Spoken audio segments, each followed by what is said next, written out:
Olá, eu sou Marcos Melo e você está no meu canal. Reforma tributária foi aprovada em 2 turnos essa semana. Mas, tecnicamente, não é minha praia, então eu não vou entrar nisso. Mas eu quero dar meu pitaco sobre politicamente quem ganhou e quem perdeu nessa disputa. Antes de entrar no tema, já sabe, verifique sua inscrição, deixe seu joinha, compartilhe e deixe um comentário. Talvez a reforma tributária seja a segunda reforma mais difícil de ser tocada. Perde apenas para a reforma política, que será tema de um vídeo no futuro. A reforma tributária é difícil porque ela mexe com muitos interesses. Interesses setoriais privados e interesses políticos, seja de governadores, prefeitos ou da União. É muito difícil você conciliar todos esses interesses em um único texto. Sempre vai haver alguém que vai reclamar que saiu perdendo. Mas pelo pouco que eu conheço e pelo muito do que eu li, é praticamente impossível você atender a todos os desejos em um único texto. Como eu falei, eu li bastante coisa nessa semana, já tinha lido anteriormente e, mesmo não sendo a minha praia, eu chego à conclusão de que essa foi a reforma possível. Não a melhor, nem a pior, a possível. E, no frigir dos ovos, ela foi benéfica para boa parte do país. Agora, é claro que alguém ganha e alguém perde politicamente. Vamos ao perdedor primeiro. O grande perdedor dessa disputa chama-se Jair Messias Bolsonaro, ou como já chamou Paulo Cruz, o morto insepulto. Ok, o fato de você se tornar inelegível não quer dizer que você não possa continuar na praia política. A questão é que Bolsonaro, além de se tornar inelegível, vem a cada dia se tornando mais irrelevante. Seja por sua covardia no final do mandato ao se mandar para Miami, seja no fato de que no começo do ano, para tentar se livrar inclusive da inegibilidade, andou flertando inclusive com elogios ao PT, ao Supremo, coisa que não fazia quando estava no poder. Bolsonaro não foi contra um ou outro tema da reforma. Bolsonaro indicou a seus seguidores que fosse contra toda a reforma. A desculpa de que a votação foi assodada, foi muito rápida, cola, mas não cola muito, porque se é verdade que Lira colocou em votação a reforma de forma muito rápida, esse texto está vagando quase que como uma assombração pelos corredores do Congresso há 30 anos.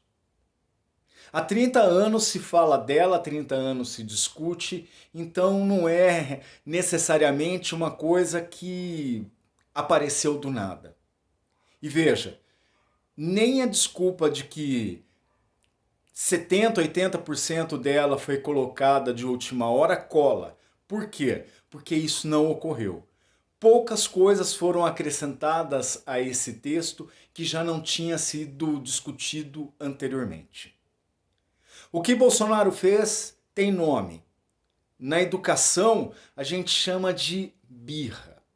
Sim, como uma criança birrenta, Bolsonaro bateu o pezinho e falou que não ia votar.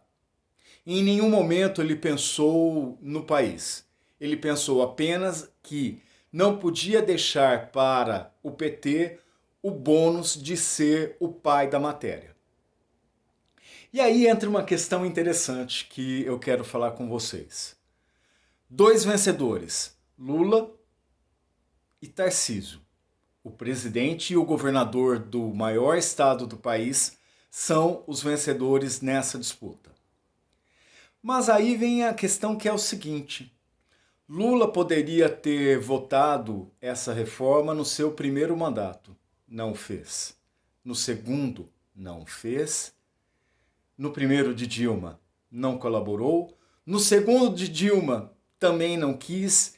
E aí veio o Temer. E quando o Temer foi colocar isso em pauta, veio o caso Joesley, que é uma das grandes sacanagens da política, no qual ele foi acusado de várias coisas e depois essas acusações não foram sustentadas, mas o prejuízo de não ter essa reforma feita há 6 anos atrás já estava feito.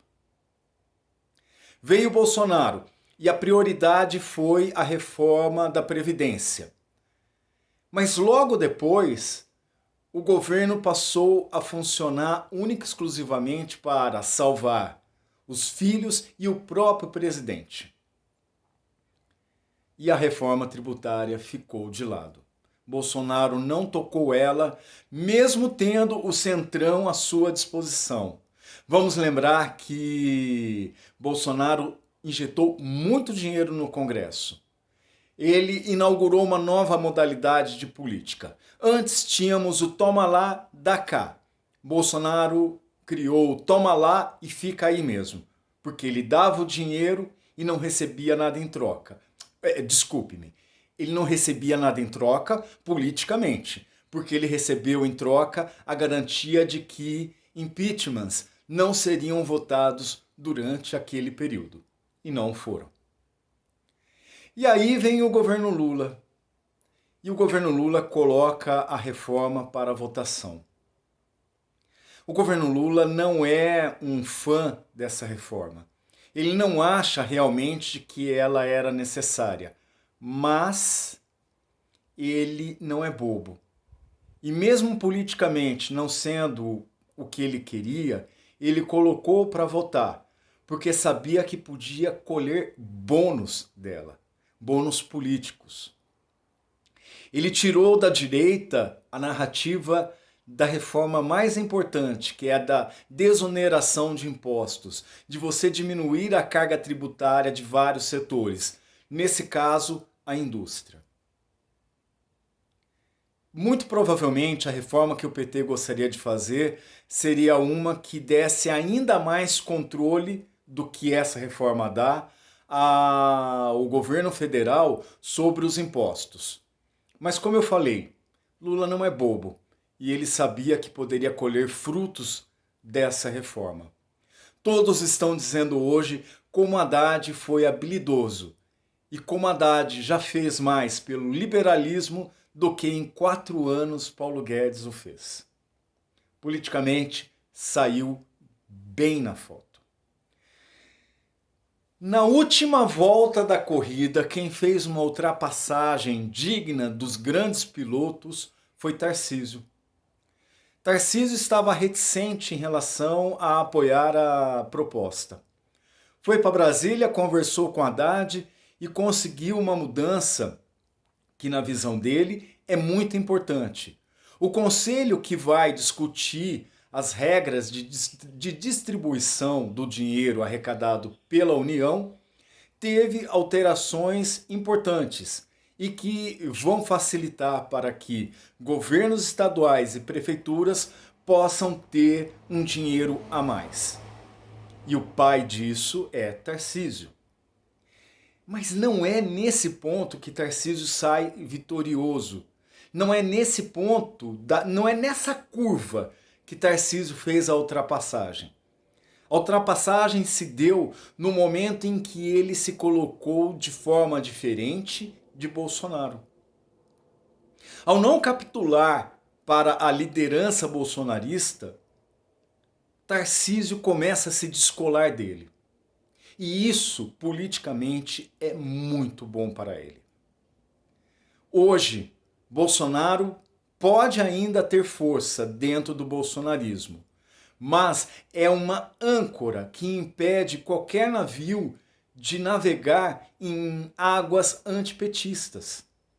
Mesmo quem não gosta do PT não vai votar num candidato apoiado por Bolsonaro, porque a maior parte das pessoas tem bom senso E elas sabem que nem Lula e Bolsonaro são opções.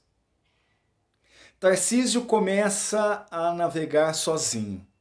Ele deixou a âncora Bolsonaro de lado e começa a navegar rumo a uma candidatura presidencial. Seria melhor para ele se ele estivesse no seu segundo mandato como governador, porque se ele fizer uma gestão aqui em São Paulo mediana, é muito provável que se ele se candidatar a governador, ele se reeleja. Mas mesmo uma gestão mediana não lhe garante com certeza a vitória presidencial. Para isso, ele tem que fazer uma gestão excelente aqui em São Paulo e se mostrar como alguém que pode ser o candidato antipetista. A segunda parte não é tão difícil. A primeira parte de fazer um bom trabalho aqui em São Paulo não é tão fácil. Lula saiu vitorioso porque colocou a banda para tocar e ela não desafinou.